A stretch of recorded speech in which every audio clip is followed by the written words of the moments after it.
Oduu ajaa'ibaa namichi dubartii fakkaachuudhaan hawaasaa gowwoomsaa ture to'annoo jala ooleen.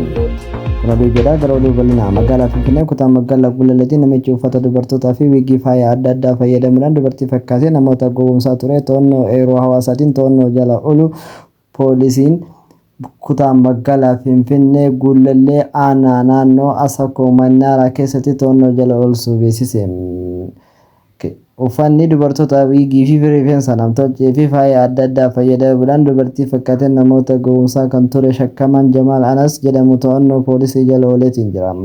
Shakkamaan kun kan dubartii fakkaatee namoota waliin yommuu haasa'u amalaa fi haalli uffannaa isaa kan isaan shakkisiise namoonni naannichaa eeruu poolisiif kennaniin qabamuu dandeettiin jira.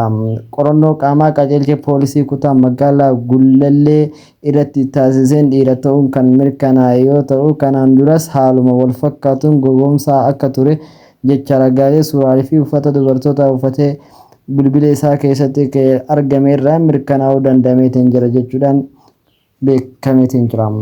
Kominikeeshiniin poolisii magaalaa Finfinnee akka ibsutti uffannaawwan aadaa irraa fagaatan akkasii gochaa yakkaatiif namoota gowwoomsuuf akka oolan eeruudhaan hawaasni of eeggannoo akka taasisuu fi gochoota wal fakkaatan yoo arge immoo hatattamaan poolisiif eeruu kennuu akka qabu waamicha taasiseetiin jira.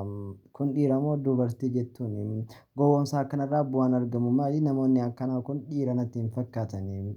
Hundaafuu oduun kominikeeshinii poolisiin magaalaa Finfinnee irraa waabeffannee kana isin biraan geenye kanuma hanga ammaa dhaggeeffattan turtanii odeeffannoo haaraa fi wayitaa argachuuf ammoo gammachaa isaa fooloo gochuu akka hin irraanfanne.